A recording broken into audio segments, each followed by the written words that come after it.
চাকসু নির্বাচন দীর্ঘ ৩৬ বছর পর অনুষ্ঠিত হওয়ায় সকল শিক্ষার্থীদের মধ্যে একটা আমেজপূর্ণ পরিবেশ এবং আমরা দেখতে পেয়েছি যে কেবলমাত্র রাজনৈতিক দলের কর্মীরাই নয় বরং রাজনীতি করেন না এমন সাধারণ শিক্ষার্থী ভাইরাও অনেকেই নির্বাচনে আগ্রহ প্রকাশ করেছেন।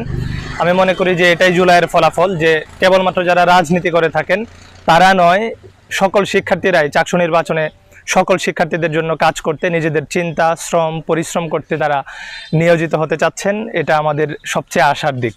আমরা চাকসু নির্বাচন শুরু হয়েছে উৎসবমুখর পরিবেশেই তফসিল ঘোষণার পর থেকেই, কিন্তু ডাকসু চাকসু নির্বাচন যেভাবে পেছানোর একটা প্রচেষ্টা ছিল, রাকসু নির্বাচনও তারা পেছিয়েছে এবং এটাতে সফল হয়েছে। আমরা দেখতে পেয়েছি যে চট্টগ্রাম বিশ্ববিদ্যালয়েও গতকাল আমরা খবর পেয়েছি যে 3 দিন চাকসু নির্বাচন পিছিয়েছে। তো আমরা এটাকে খুব একটা স্বাভাবিকভাবেও দেখছি না, কারণ এই চাকসু নির্বাচন পেছানোর জন্য সকল রাজনৈতিক দলের মতামত ছিল না, কিন্তু প্রশাসন কী উদ্দেশ্যে নির্বাচন পিছিয়েছে আমরা এটা এখনও পর্যালোচনায় রাখছি। এর বাইরে সাধারণ শিক্ষার্থীদের জন্য চট্টগ্রাম বিশ্ববিদ্যালয়ে 5 আগস্টের পর থেকে আমাদের প্রচেষ্টা ছিল, আমাদের 7 দফা দাবির অন্যতম যে জায়গাগুলো ছিল যে চট্টগ্রাম বিশ্ববিদ্যালয়ের শতভাগ আবাসন।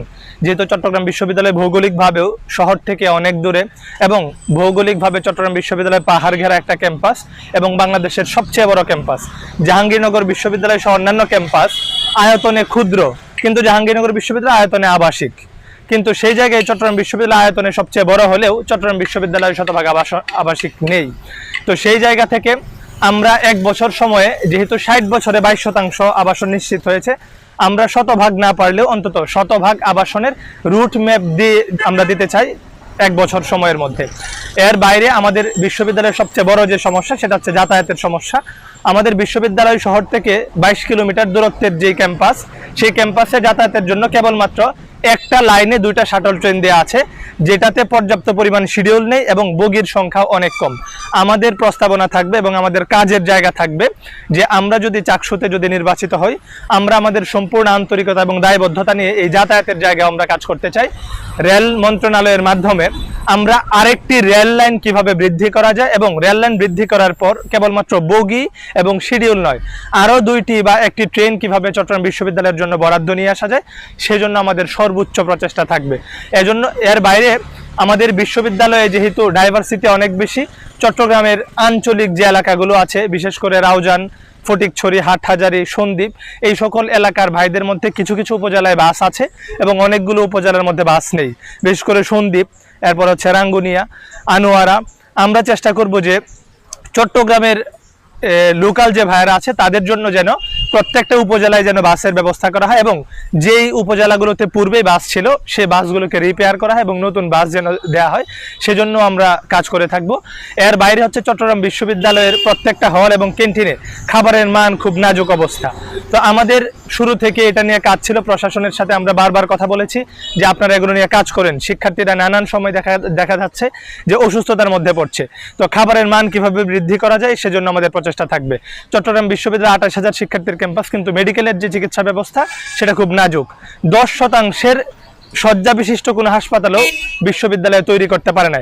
10 জন ভাই যদি একই সাথে যদি আহত হয় তাহলে তাদের জন্য আবার আমাদের 1.5 কিলোমিটার পথের চট্টগ্রামে আমাদের পাড়ি দিতে হয়। সেজন্য আমরা যেন চট্টগ্রাম বিশ্ববিদ্যালয় যে মেডিকেল সেন্টারটা সেটাকে আমরা হাসপাতালে রূপান্তর করার জন্য চেষ্টা করব। চট্টগ্রাম বিশ্ববিদ্যালয় যেহেতু অনেক বেশি পাহাড় ঘেরা একটা ক্যাম্পাস, নিরাপত্তার ব্যাপার আছে, বিশেষ করে নারীদের নিরাপত্তা এবং ছেলেদেরও নিরাপত্তার একটা আশঙ্কা থেকে যায় রাত্রের বেলায়। সেজন্য চট্টগ্রাম বিশ্ববিদ্যালয় যেন একটি মডেল থানা যেন স্থাপন করে, সেজন্য আমাদের প্রচেষ্টা থাকবে। দেখেন, আমাদের ক্যাম্পাস যেহেতু সারা বাংলাদেশের মধ্যে সবচেয়ে বেশি ডাইভার্সিটি আমাদের ক্যাম্পাসে, এখানে পাহাড়ি ভাই বোনেরা আছে, বাংলাদেশের প্রায় প্রত্যেকটা এলাকা থেকে আমাদের এই অঞ্চলে এই চট্টগ্রামে আসে পড়াশোনা করতে। এই জন্য আমরা আমাদের প্যানেলের নামই দিয়েছি সম্প্রীতির শিক্ষার্থী জোট। আমরা সবাইকে নিয়েই সম্প্রীতিপূর্ণ একটি ক্যাম্পাস আমরা বিনির্মাণ করতে চাই এবং সবার অধিকার যেন এই ক্যাম্পাসে যেন নিশ্চিত হয়, সেজন্য আমরা কাজ করব। নারীদের ক্ষেত্রে নারীদের যেই প্রাথমিক যেই সমস্যাগুলো, বিশেষ করে নারীদের হলে কোনো মেডিকেল সেন্টার নেই। ছোট্ট একটি জ্বরও যদি হয় কোনো বোনের, তাহলে তাকে যেতে হয় 0 পয়েন্টে অথবা তাকে হাটহাজারিতে অথবা অন্য কোথাও মেডিকেল সেন্টারে গিয়ে ওষুধ আনতে হয়। প্রত্যেকটা নারী হলে যেন মেডিকেল কর্নার যেন স্থাপন করা হয়, সেজন্য আমাদের প্রচেষ্টা থাকবে।